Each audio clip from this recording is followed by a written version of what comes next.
மூச்சு காத்தை எப்படி ஒழுங்காக ஜீரணம் பண்ணுறதுன்னு பார்க்கலாம்.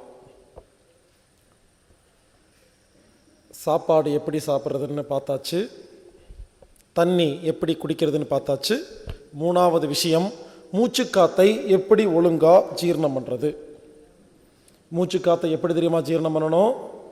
மூச்சு பயிற்சி, நாடி சுத்தி, பிராணாயாமம், பஸ்திரிகா, கபாலபதி, அக்னிசார், சுதர்சன் கிரியா, வாசி யோகம்.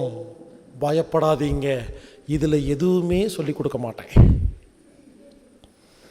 அதை விட முக்கியமான விஷயம் என்னென்னா, உள்ளே போகிற காற்றே நல்ல காற்று இல்லை, அப்புறம் என்ன மூச்சு பயிற்சி வேண்டியது இருக்குது? நாம் என்ன பண்ணுறோம், எல்லா வீட்லேயும் ஜன்னல் கதவு எல்லாம் அடைச்சி கப்புன்னு கப்படிச்சு தூங்குறோமா இல்லையா?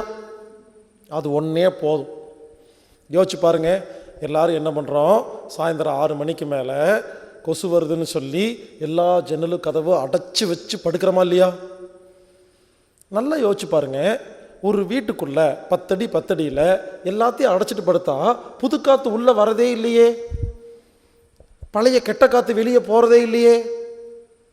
யோசிச்சு பாருங்கள், ஒரு நிமிஷத்தில் 8 லிட்டர் காற்று உள்ளே போய் வெளியே வருதா? அப்போது 10 அடி 10 அடி ரூமில் ஒரு 4 பேர் படுத்தா என்ன ஆகும்? 4 × 8 32 லிட்டரு பர் மினிட், ஒரு நிமிஷத்துக்கு கெடுக்கிறோமா? அப்போது 8 மணி நேரம் ஒரு பெட்ரூமில் படுத்து தூங்குறமே, முதல் அரை மணி நேரத்தில் இருக்கிற நல்ல காற்று கெட்ட காற்றா மாறிடுமா? உள்ளே போகும்போது நல்ல காற்று, வெளியே வரும்போது கெட்ட காற்று. உள்ளே போகும்போது பிராணன், வெளியே வரும்போது பிராணன் இல்லை.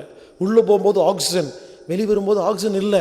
அப்போ யோசிச்சு பாருங்கள், 4 பேர் சேர்ந்து அந்த பெட்ரூமில் இருக்கிற காற்றை அரை மணி நேரத்தில் கெடுத்துட்றோமா? இப்போ சொல்லுங்கள், கெட்டு போன காற்றுல மொத்தம் 8 மணி நேரம், அரை மணி நேரத்தை கெடுத்தாச்சு. அடுத்த 7.5 மணி நேரத்தில் நாம் கெடுத்த கெட்ட காற்றுலேயே 7.5 மணி நேரம் படுத்திருந்தோம்னா நமக்கெல்லாம் 7.5 நாட்டு சனி பிடிக்குமா பிடிக்காதோ? சோத்தை பற்றி கவலைப்படுறோம், காற்றை பற்றி கவலைப்படுறதே இல்லை. கவனிச்சுக்குங்க, காற்று ரொம்ப ரொம்ப முக்கியமானது. யாரெல்லாம் உங்கள் வீட்டில் ஜன்னல் கதவெல்லாம் அடைச்சி வச்சு கப்புன்னு கப்படிச்சு தூங்குறீங்களோ அதுவே மிகப்பெரிய ஒரு தவறு. ஏங்க, ஜன்னல் கதவை அடைச்சி வச்சு படுத்தாவே நல்லது இல்லைன்னு சொல்கிறேன்னு இல்லையா? சில பேர் அடைச்சி வச்சு கொசுவத்தி பேரை பற்ற வச்சு தூங்குவீங்க, நீங்கள்லாம் நல்லா இருப்பீங்க.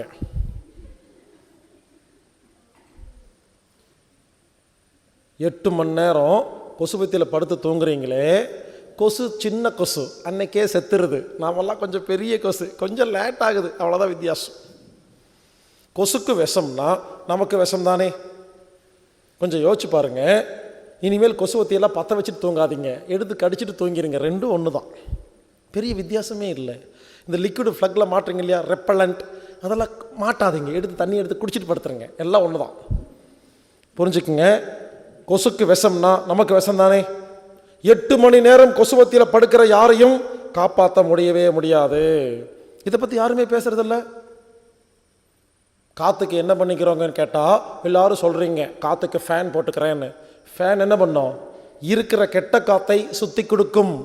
ஃபேன் ஒன்றும் என்னைக்காவது ஃபேன் ஆக்சிஜன் சப்ளை பண்ணியிருக்கா? ஃபேன் பிராணன் சப்ளை பண்ணியிருக்கா? ஃபேன் கெட்ட காற்று நல்ல காற்றா மாற்றிருக்கா? என்னைக்காவது கேள்விப்பட்டிருக்கீங்களா?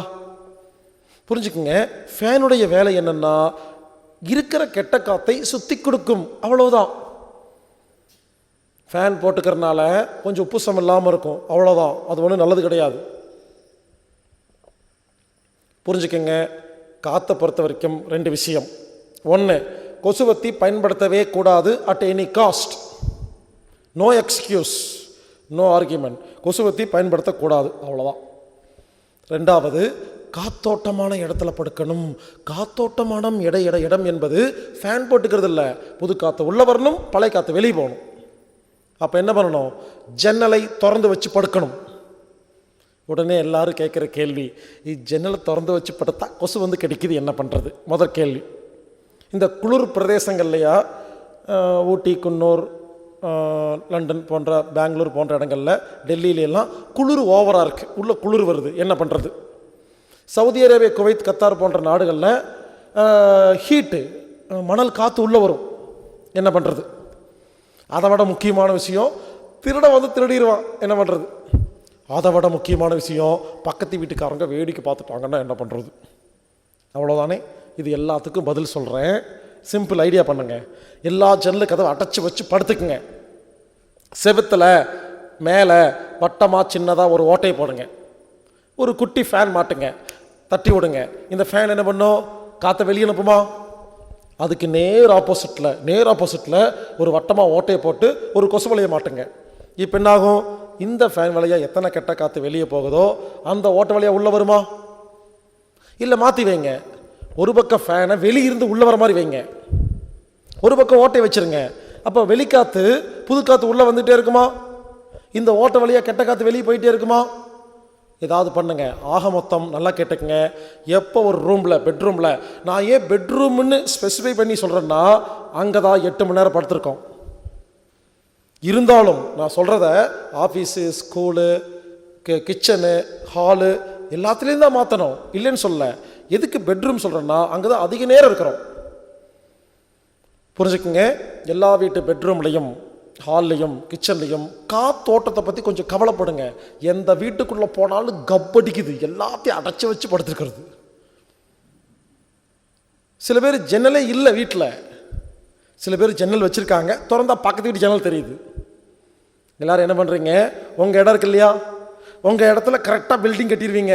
சுற்றி பில்டிங்கே இருக்காது, காத்தோட்டம் நல்லா இருக்கும், ஜன்னல்லாம் வச்சுக்குவீங்க. பக்கத்து வீட்டுக்கார் வருவார், உங்கள் வீட்டு செவத்துக்கு பக்கத்தில் வீடு கட்டுவார். 2 செவர் ஒட்டிகிட்ருக்கு, 2 ஜன்னல் வச்சுருக்கீங்க. எதுக்கு இப்போ சொல்கிறாங்களா இல்லையா? எல்லா பக்கம் 10 அடி கேப் விடுங்கன்னு சொல்கிறாங்களா இல்லையா கவர்மெண்ட்டில்? ஏங்க 10 அடி கேப் விட்டால் எதுக்கு? காத்தோட்டம் இருக்கிறதுக்குங்க. சிட்டியில் 10 அடி கேப் விடுறதா போப்பா அப்படின்னீங்கன்னா அப்போ நோயோடு சுற்ற வேண்டியது தான். இங்கே பாருங்க, காற்றை பொறுத்த வரைக்கும் 2 விஷயம். கொசுவத்தி பயன்படுத்தக்கூடாது. 2வது, புது காற்று உள்ளே வரணும், பழைய காற்று வெளியே போகணும். ஏதாவது ஒரு ஏற்பாடு பண்ணணுங்க. குளிர் பிரதேசங்களில் இந்த மாதிரி ஃபேன் வைக்க முடியாதுன்னு சொன்னீங்கன்னா ஒரு ஐடியா சொல்கிறேன். ஃபேனெல்லாம் வைக்க வேண்டாம். இங்கே பாருங்க, சின்னதாக ஒரு ஒரு பாட்டு பாருங்க, இவ்வளோதான், இந்த சைஸுக்கு சின்னதாக ஒரு ஓட்டை மட்டும் இருந்தால் போதுங்க. அதாவது ஒரு சின்ன கண்டிஷன் சொல்கிறேன். வெளிக்காற்றுக்கும் நம்ம ரூமில் இருக்கிற காற்றுக்கும் ஒரு கனெக்ஷன் மட்டும் இருந்தால் போதும். ஏன் தெரியுமா? கெட்ட காற்று எப்பவுமே மேல் நோக்கி போகும், வெயிட் கம்மி. நல்ல காற்று குளிர்ச்சி, வெயிட் ஜாஸ்தி, கீழ் நோக்கி வரும். இந்த ரூமில் கெட்ட காற்று மேலே இருக்கும், நல்ல காற்று கீழ் இருக்கும். சரிங்களா? அப்போது நம்ம உடம்பில் இருந்து வரும் கெட்ட காற்று எப்பொழுதுமே மேல் நோக்கி போகும். போயிட்டு எங்காவது கேப்பு கிடைக்குதான்னு தேடிக்கிட்டே இருக்கும். சின்னதாக ஒரு கேப் இருந்தால் அது தானாக வெளியே போயிடும். அதுக்கு ஈக்குவலான நல்ல காற்று உள்ளே வந்துடும். ஆக மொத்தம் 2 விஷயம். கொசுவத்தியை பயன்படுத்தக்கூடாது. வெளிக்காற்றுக்கும் நம்ம காற்றுக்கும் ஒரு கனெக்ஷன் இருக்கணும். வெயில் பிரதேசங்களில் ஃபேன் வச்சுக்கோங்க. குளிர் பிரதேசங்களில் ஒரு சின்ன ஓட்டையை மட்டும் ஒரு லிங்க் வச்சுக்கோங்க, போதும். ஆக மொத்தம் காற்றை பற்றி கவலைப்படுங்க. இல்லையா, ஜன்னலை திறந்து வச்சு கொசுவலை அடிச்சுக்குங்க. இல்லையா, ஜன்னலை திறந்து வச்சு கொசுவலை வச்சு அதுக்குள்ளே போய் படுத்துக்குங்க. நான் என்ன பண்ணுவேன், எப்போவுமே என்னோடய பேக்கில் ஒரு கொசுவலை இருக்குங்க, 4 கயிறு இருக்கும். நான் பாட்டுக்கு எடுத்துகிட்டு போயிட்டே இருப்பேன். ஏன்னா எங்கே பார்த்தாலும் கொசு இருக்குது. எங்கே போனாலும் எந்த இடத்த கொடுத்தாலும் சரிங்க, எல்லா ஜன்னல் கதெல்லாம் திறந்து வச்சுருவேங்க. ஏன்னா காத்தோட்டம் வேணும். யோசிச்சு பாருங்கள், டெய்லி 8 மணி நேரம் பேசுகிறேன், ஜன்னல் கதை அடைச்சி வச்செல்லாம் படுத்துன்னு வச்சுக்கோங்களேன், காலைல வந்துலாம் பேச முடியாது. நைட்டு நல்ல காற்றை சுவாச்சா தான் காலையில் பேச முடியும் என்னால். அப்போ என்ன பண்ணுவேன், எல்லா இடத்துலையும் ஜன்னலை திறந்து வச்சுருவேன். 4 கயிறு இருக்கா, ஒரு கொசுவலை இருக்கா, எங்கேயாவது 4 இடத்துல மாட்டுவேன். நீளமான கயிறு வச்சுருப்பேன், எங்கேயாவது மாட்டுவேன், படுத்து தூங்கிடும், முடிஞ்சு போச்சு. ரொம்ப சிம்பிள். ஒரு கொசுவலை இருந்தால் போதுங்க, எப்பேற்பட்ட கொசுவும் தப்பிச்சுக்கலாங்க, காத்தோட்டம் நேரத்தில் படுக்கலாங்க. யோசிங்க. நான் சொன்னது மட்டும்தான் ஐடியா இல்லை, நீங்களே யோசிங்க. கடைசி என்னென்னா, கொசுவத்தி பயன்படுத்தக்கூடாது.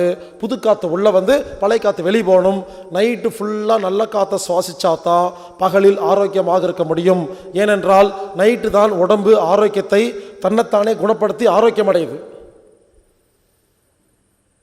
இப்படி யாரெல்லாம் கொசுவத்தியில் படுக்கிறீங்களோ எப்படி கண்டுபிடிக்கிறது தெரியுமா? காலையில் எந்திரிச்சோடனே யாருக்கெல்லாம் தும்மல் வருதோ என்ன அர்த்தம்? நைட்டு குப்பை காற்றுல படுத்துருக்கீங்க, காலையில் குப்பை உள்ளே இருக்குதா? கதவை திறந்து நல்ல காற்றை சுவாசிச்சோன்னே குப்பையெல்லாம் தும்மல் அப்படிங்கிற ஒரு சுரப்பி மூலமாக வெளியே தூக்கி வீசுது. இப்போ தும்மலுக்கு வைத்தியம் பார்க்கக்கூடாது, குப்பை காற்றுல படுக்காமல் இருக்கணும். யாருக்கெல்லாம் பகலில் மூக்கு ஒழுகுன்னு ஒழுகுது, சளி பிடிக்கும். சில பேர் சொல்லுவாங்க இல்லையா, சளி எங்கிருந்தா வருதுன்னு தெரியலிங்க, சளி வந்துக்கிட்டே இருக்குங்கம்பாங்க. குப்பை காற்றுல வேலை செய்கிறீங்க, இல்லை குப்பை காற்றுல படுக்கிறீங்க. உங்கள் கம்பெனியில் குப்பை இருக்கும் காற்றுல, நீங்கள் வேலை செய்கிற ஆஃபீஸில் குப்பை இருக்கும் காற்றுல, அடைச்சி வச்ச ரூமில் இருக்கீங்க. அப்போது சளி வரத்தானே செய்யும். இப்போ சளிக்கு வைத்தியம் பார்ப்பீங்களா, குப்பைக்கு வைத்தியம் பார்ப்பீங்களா? நைட்டு 2 முறை யாரெல்லாம் திடீர்னு எந்திரிச்சு யூரின் போயிட்டு வந்து தண்ணி குடிச்சிட்டு படுக்கிறீங்களோ, பிரச்சனை கிட்னியில் இல்லை, வேற எதுலேயும் இல்லை, குப்பை காற்றுல படுத்துருக்கீங்க. இப்போ நான் சொல்கிற கேளுங்க, குப்பை காற்றுல படுக்கும் பொழுது என்ன ஆகும் தெரியுமா? அந்த காற்றுல ஆக்சிஜனே இருக்காதா? உடம்பு என்ன பண்ணு, தூங்கிட்டு இருப்பீங்க இல்லையா, ஆக்சிஜன் பத்தல என்ன பண்ணு தெரியுமா? உடம்பில் உள்ள தண்ணியில் உள்ள ஆக்சிஜனை இழுக்க ஆரம்பிச்சிடும். தண்ணிங்கிறது என்ன? H2O, hydrogen oxygen. நம்ம உடம்பு என்ன பண்ணும், தண்ணியில் உள்ள ஆக்சிஜன் எடுத்து உயிர் வாழுங்க. அப்போ தண்ணி தீர்ந்து போயிருமா? Urinary bladder நிறைஞ்சிருமா? யூரின் வருமா? எழுப்போம், தம்பி எந்திரிப்பா, தண்ணி யூரின் போயிட்டு வந்து தண்ணி குடிச்சிட்டு படு அப்படிங்கும். அந்த நைட் குடிக்கிற 2 டம்ளர் தண்ணியில் தான் நைட்டு உயிரோட வாழ்ந்துருக்கீங்க. நல்ல காற்றுல படுக்கிற யாருக்கும் நைட்டு யூரின்லாம் வராது, படுத்தா காலைல தான் எந்திரிப்பீங்க. அதே மாதிரி உள்ளங்கால் குத்துது, குடையுது, எரியுது, வலிக்குதுன்னு யாரெல்லாம் சொல்கிறீங்களோ, உள்ளங்காலில் ஒரு வியாதி வந்தாவே குப்பை காற்றுல படுத்தா மட்டும்தான் உள்ளங்காலில் வரும். அதை சரி பண்ணா தான் இது சரியாகும். ஆக மொத்தம் புரிஞ்சுக்குங்க, காற்றை பொறுத்த வரைக்கும் 2 விஷயம் தாங்க. கொசுவத்தி பயன்படுத்தாதீங்க, காத்தோட்டமான இடத்துல படுங்க, யோசிங்க, என்னமோ பண்ணுங்க. நான் இந்தியாவில் பரவாயில்லைங்க, எங்கே போனாலும் எங்கேயாவது லாட்ஜில் வீட்டில் தங்கினா ஜன்னலெல்லாம் இருக்கும், திறந்து வச்சுக்கலாம். வெளிநாட்டில் போனால் ஜன்னலே இல்லை, எந்த லாட்ஜ்லேயும் எல்லாம் ஏசி போட்டு வச்சுருப்பாங்க. அங்கே என்ன பண்ணுறதுன்னு தெரியாதுங்க. ஆனால் அங்கேயும் நான் காத்தோட்டமாக படுப்பேங்க. யோசிப்பேன், இந்த ரூமில் இந்த லாட்ஜில் எப்படி படுத்தா காத்தோட்டம் வரும்னு யோசிச்சு அன்றைக்கி நைட்டு முடிவு பண்ணுவேங்க. பொதுவாக எப்படி பண்ணுவேன்னா, பாத்ரூம்குள்ளே ஒரு எக்ஸாஸ்ட் ஃபேன் இருக்கும் எப்பவுமே, அதை தட்டி விட்டுருவேன், கதவை லேசாக திறந்து வச்சு படுத்துருவேன். இப்போ என்ன ஆகும், பாத்ரூமில் எக்ஸாஸ்ட் ஃபேன் வழியாக எவ்வளோ காற்று வெளியே போகுதோ கதவை வழியாக உள்ளே வருமா, ஏர் சர்க்குலேஷன் இருக்கும். புரிஞ்சுக்குங்க, பெரிய வீட்டில் ஒரே ஒரு ஃபேன் வச்சா போதும், ஏர் சர்க்குலேஷன் உண்டு பண்ணலாம். எல்லா ஜன்னல் கதவை அடைச்சிருங்க, ஒரே ஒரு இடத்துல ஃபேன் வைங்க, எல்லா இதுக்கும் ஒரு சின்ன ஓட்டை போட்டு விட்ருங்க. அப்போ என்ன தெரியுமா, இந்த ஒரு ஃபேன் ஓடுறதுனால எல்லா ரூமு காற்று வெளியே போயிட்டே இருக்கும். இந்த மாதிரி யோசித்து கொஞ்சம் மூளைக்கு வேலை கொடுத்து உங்கள் வீடு, ஆஃபீஸு, ஸ்கூலு, கிச்சன், பெட்ரூம் எல்லா இடங்கள்லையும் காத்தோட்டம் இருக்கிற மாதிரி செட் பண்ணி வைங்க. காற்று மருந்து. நல்ல காற்றுல படுத்தீங்கன்னா 4 மணி நேரத்துக்கு மேலே தூக்கம் வரவே வராது. கெட்ட காற்றுல படுத்திங்கன்னா 8 மணி நேரம் தூங்கினதுக்கப்புறமும் உடம்பு டயர்டாக இருக்கும். இப்போல்லாம் காலையில் 8 மணிக்கு எந்திரிச்சு 8 மணி தான் ஆச்சா, இன்னும் கொஞ்சம் நேரம் தூங்கலாமான்னு தோணுதா இல்லையா? டயர்டாக இருக்குதா? ஏங்க 8 மணி நேரம் தூங்கி ஏங்க டயர்டு வருது? ஏன்னா படுத்துருக்கிறது குப்பை காற்று. அதுலேயும் இந்த கொசுவத்தியில் படுத்து பாருங்க. சில பேர் சொல்லுவாங்க, கொசுவத்தி பற்ற வச்சுக்கிட்டா நல்லா தூக்கம் வருதுன்னு. தூக்கம் வரல, மயக்கம் போட்டு கிடக்குறீங்க. இந்த கொசுவத்தியோட விஷம் இருக்கு இல்லையா, அதில் அப்படியே மயங்கி போய் கிடப்பீங்க, அப்படியே கிடப்பீங்க, ஒன்றும் தெரியாது. உண்மையிலேங்க கொசுவத்தி பற்ற வச்சாலும் கொசு கடிக்கத்தான் செய்யுது, என்ன தெரிய மாட்டேங்குது உங்களுக்கு.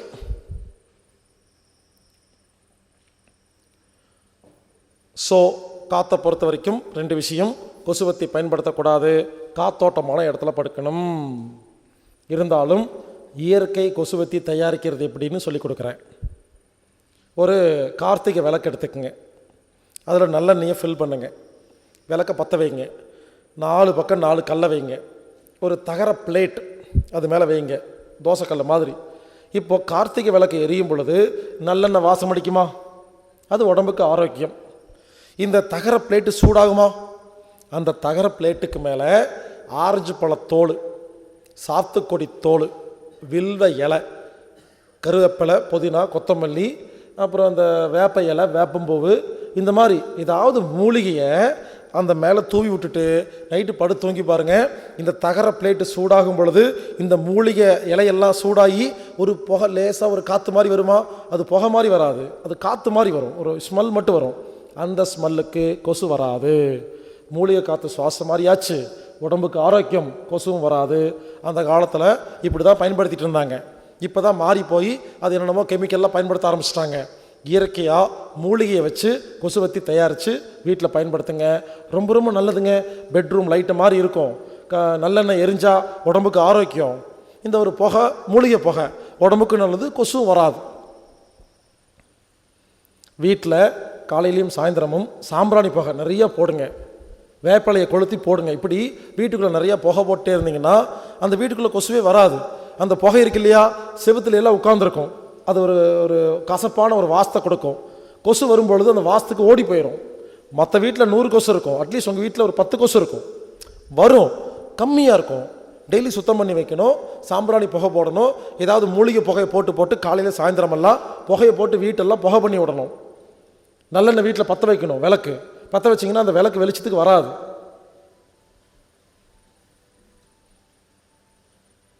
அடுத்தது காற்றை பொறுத்த வரைக்கும் அடுத்த விஷயம், ஏசி பயன்படுத்தலாமா வேண்டாமா?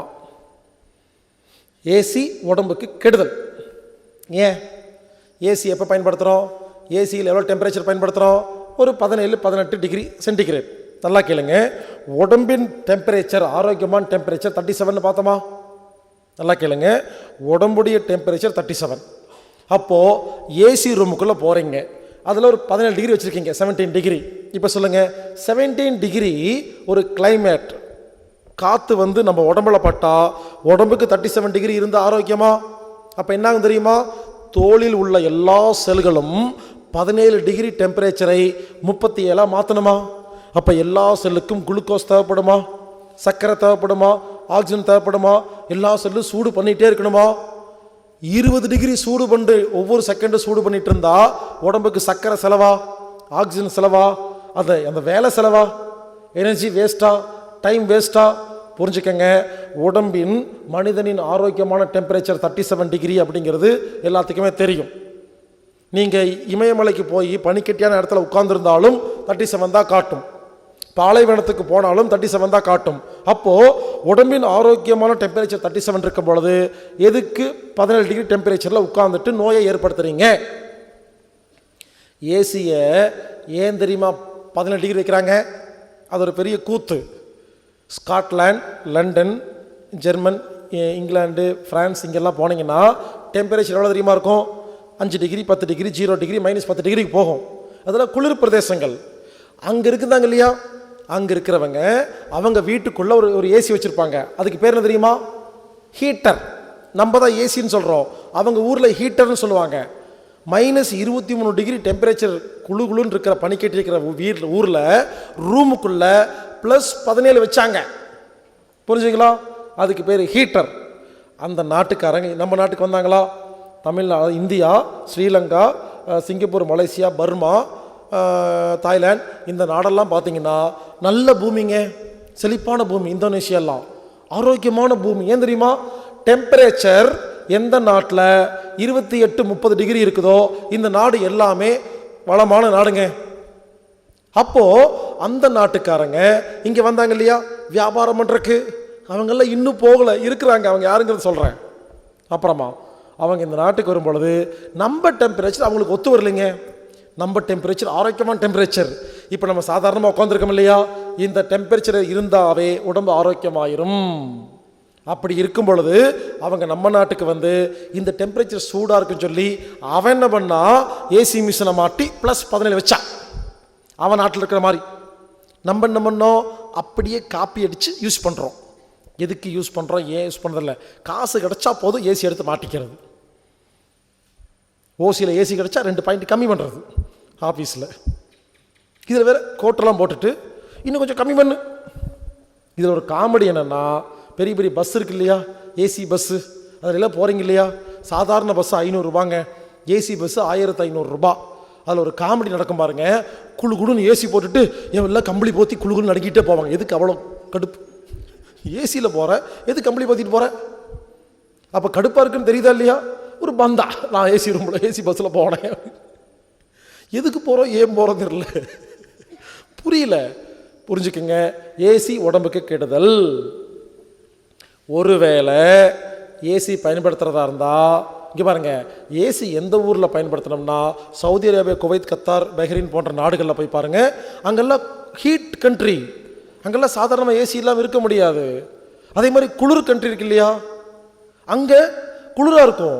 ஸோ நார்மல் டெம்பரேச்சர் இல்லாத ஊர்களில் தான் ஏசி பயன்படுத்துகிறோமே தவிர நம்ம போல் நார்மல் டெம்பரேச்சர் இருக்கிற ஊர்களில் ஏசி தேவையில்லை. ஒருவேளை ஏசி பயன்படுத்துகிறதா இருந்தால் சில ரூல்ஸ் சொல்கிறேன், அந்த ரூல்ஸ் பிரகாரம் பயன்படுத்திக்கங்க. பாயிண்ட் நம்பர் 1, ஏசியை பயன்படுத்தும் பொழுது, ஒரு ஏசி ரூமில் இருக்கும் பொழுது உங்கள் உடம்பு குளுகுளுன்னு இருக்கக்கூடாது, ஹீட்டாகவும் இருக்கக்கூடாது. ஏன்? குளுகுளுன்னு ஏசி ரூமில் இருந்தால் என்ன தெரியுமா அர்த்தம்? உடம்பு குளுகுளுன்னு இருக்குன்னு சொல்லுதா? அப்போ என்ன அர்த்தம்? உடம்பு இந்த டெம்பரேச்சர் எனக்கு ஒத்து வரல, குளுகுளுன்னு இருக்குன்னு சொல்லி சூடு பண்ணிட்டு இருக்குன்னு அர்த்தம். ஏசி ரூமில் இருக்கும் பொழுது சூடாக இருந்ததுன்னா என்ன அர்த்தம்? உடம்பு குளிர்ச்சி பண்ணிட்டு அர்த்தமா? சொல்கிறேன் கேளுங்க. ஏசி ரூமில் இருக்கும் பொழுது குளுகுளுன்னு இருக்கக்கூடாது, சூடாகவும் இருக்கக்கூடாது. நம்ம பாடி டெம்பரேச்சருக்கும் ஏசி டெம்பரேச்சரும் மேட்ச் பண்ணி வைக்கணும். நீங்கள் செக் பண்ணி பாருங்கள், உங்கள் வீட்டு ஏசியை கொஞ்சம் கொஞ்சமாக மாற்றி எந்த டெம்பரேச்சரில் நமக்கு குளிரே தெரியலையோ அந்த டெம்பரேச்சர் வைங்க. எவ்வளோ தெரியுமா இருக்கும்? ஒரு 28, 29 வச்சா தான் நம்ம உடம்புக்கு மேட்ச் ஆகும். சரியா? அதுக்கு வைக்காமல் இருக்கலாம், அதுக்கு யூஸ் பண்ணாவே இருக்கலாம். வேணா சில ஆஃபீஸில் வெளியெல்லாம் ஹாரன் சவுண்டு வருது, சவுண்ட் டிஸ்டர்பன்ஸுக்காக ஏசி போட்டிருப்பாங்க. சரிங்களா? ஸ்டுடியோ அந்த மாதிரி இடத்துல அங்கே யூஸ் பண்ணிக்கோங்க. நான் சொல்கிறத கேளுங்க, ஏசி பயன்படுத்துகிறதா இருந்தால் ஏசி ரூமில் உங்களுக்கு குளிர்ச்சியாகவும் இருக்கக்கூடாது, சூடாகவும் இருக்கக்கூடாது. அந்த மாதிரி ஏசி டெம்பரேச்சரை அதிகம் பண்ணி வைங்க. 1. சரியா? 2வது, நல்லா கேளுங்க, ஏசியில் 2 டைப் இருக்கு. வெளிக்காத்த குளிர்ச்சி பண்ணி உள்ள அனுப்புகிற ஏசி, உள்காத்தையே குளிர்ச்சி பண்ணுற ஏசி. இதில் எது பயன்படுத்தணும்? வெளிக்காத்த குளிர்ச்சி பண்ணி உள்ள அனுப்பிச்சா நல்லது, உள்காத்தையே குளிர்ச்சி பண்ணா கெட்டது. காரில் போகும்போது ஏசி பட்டன் ஆன் பண்ணுறீங்களா? 2 பட்டன் இருக்கும். என்னைக்காவது பார்த்துருக்கீங்களா? ஒரு பட்டனில் காருடைய படம் போட்டு வெளியிருந்து அம்புக்குறி உள்ளே போகிற மாதிரி இருக்கும். இன்னொரு பட்டனில் காருடைய படம் போட்டு உள்ளுக்குள்ளேயே அம்புக்குறி சுற்றுற மாதிரி இருக்கும். இது என்ன அர்த்தம்? இந்த பட்டனை தட்டினா உள்காத்து குளிர்ச்சி பண்ணுது, அந்த பட்டனை தட்டினா வெளிக்காத்து குளிர்ச்சி ஆகுது. இது எது நல்லது? வெளிக்காத்த குளிர்ச்சி பண்ணாத்தா பிராணன் இருக்கும், உயிர் இருக்கும். ஆனால் என்ன பண்ணுவோம்? வெளிக்காத்த அமுத்தி விட்டா டீசல் ஸ்மெல் அடிக்குது, தூசுக்கள் வருது, கார் ஸ்பீடாக போயிட்டு இருக்கா, தூசெல்லாம் உள்ளே வரும்னு பயந்துட்டு இன்ஜின் வழியாக வருதா, சூடு வரும்னு பயந்து என்ன பண்ணுவோம்? அதை ஆஃப் பண்ணி வச்சுருப்போம். புரிஞ்சுக்கங்க, ஏசிகள் 2 டைப் இருக்குது. 1, ஏசி டெம்பரேச்சர் நார்மலாக இருக்கணும், பாடி டெம்பரேச்சருக்கு. 2, வெளிக்காத்தை குளிர்ச்சி பண்ணுற ஏசி தான் பயன்படுத்தணும். உங்கள் வீட்டில் யாரெல்லாம் ஏசி வச்சுருக்கீங்களோ உங்கள் ஏசி மெக்கானிக்கை கூப்பிட்டு இது உள்காத்த குளிர்ச்சி பண்ணுதா வெளிக்காத்த குளிர்ச்சி பண்ணுதான்னு கேளுங்க. வெளிக்காத்த குளிர்ச்சி பண்ணுற மாதிரி செட்டிங் மாற்றி வச்சு வெளிக்காத்து நிறைய உள்ள வர மாதிரி மாற்றி வைங்க. கொஞ்சம் கரண்ட் அதிகமாக செலவாகும், ஆனால் ஆரோக்கியமாக இருப்பீங்க. இவ்வளவுதாங்க. இதையெல்லாம் செஞ்சுட்டு அதுக்கப்புறம் போய் மூச்சு பயிற்சி பண்ணுங்க. 8 மணி நேரம் விஷத்தில் படுத்துட்டு அப்புறம் காலையில் போயிட்டு 5 நிமிஷம் மூச்சு பயிற்சி பண்ணிவிட்டு நான் டெய்லி மூச்சு பயிற்சி பண்ணுறேன் ஆனால் ஒன்றுமே ஆரோக்கியமாக இல்லைன்னு சொல்கிறது 8 மணி நேரம் விஷம். அதனால் நான் மறுபடியும் சொல்கிறேன், காற்றை பொறுத்த வரைக்கும் கொசுவத்தி பயன்படுத்தவே கூடாது. வெளிக்காற்றுக்கு உள்காற்றுக்கு ஒரு கனெக்ஷன் இருக்கணும். புது காற்று உள்ளே வரணும், பழைய காற்று வெளியே போகணும். ஏசி டெம்பரேச்சர் பாடி டெம்பரேச்சரோட மேட்ச் ஆகணும். வெளிக்காத்த குளிர்ச்சி பண்ணுற ஏசி தான் பயன்படுத்தணும், உள்காத்த குளிர்ச்சி பண்ணுற ஏசி பயன்படுத்தக்கூடாது. காற்றுக்கு முக்கியத்துவம் கொடுக்கணும். படுக்கும்பொழுது போர்வையை போத்தி படுக்கக்கூடாது தலையோட. சில பேர் இருக்காங்க போர்வையை தலையோட போத்தி படுத்துருவாங்க. அந்த இதாவது ரூமு, அது குட்டி இடம், அந்த உள்காத்தையே சுவாசித்து எல்லா வியாதி வரும். மூக்கு மட்டும் ஓட்டையாக இருக்கணுங்க. இல்லையா உங்களுக்கு தலையோட போத்தி தான் படுக்கிற பழக்கம்னா பெட்ஷீட்டில் ஒரு ஓட்டை போட்டுருங்க, மூக்கு மட்டும். இல்லை, இதெல்லாம் நான் ப்ராக்டிக்கலாக பண்ணி பார்த்துருக்கேன், அதுக்காக தான் சொல்கிறேன். இல்லைன்னா ஒரு ஐடியா இருக்குது, ஒரு குல்லா வாங்கிக்கிங்க, தலையோட மூடுற மாதிரி குல்லா வாங்கி மூக்கு மட்டும் ஓட்டை போட்டு அந்த குள்ள முகமுடி மாதிரி போட்டு படுத்துருங்க. சில பேர்த்துக்கு தலையோட போத்தினா மட்டும் தான் தூக்கம் வருங்க, பழகிருப்பாங்க சின்ன வயசுலேருந்து. அவங்களுக்கு ஐடியா கொடுக்குறேன். ஆக மொத்தம் காற்றுக்கு முக்கியத்துவம் கொடுங்க. இதெல்லாம் கொடுத்துட்டு அதுக்கப்புறம் மூச்சு பயிற்சி பண்ணுங்க. காத்தும் மருந்து. ஏங்க யோசிச்சு பாருங்க, சாப்பிடாமல் இருக்கலாம், தண்ணி குடிக்காமல் இருக்கலாம், தூங்காமல் கூட 4 நாள் இருந்துடலாம். யோசிச்சு பாருங்க, மூச்சு காற்று இழுக்காமல் 5 நிமிஷம் இருக்க முடியுமா? மூச்சு காற்று மருந்துங்க, அதை யாருமே மதிக்கிறது இல்லைங்க. காற்றை மருந்தாக மாற்றுவோம், ஆரோக்கியமாக வாழ்வோம்.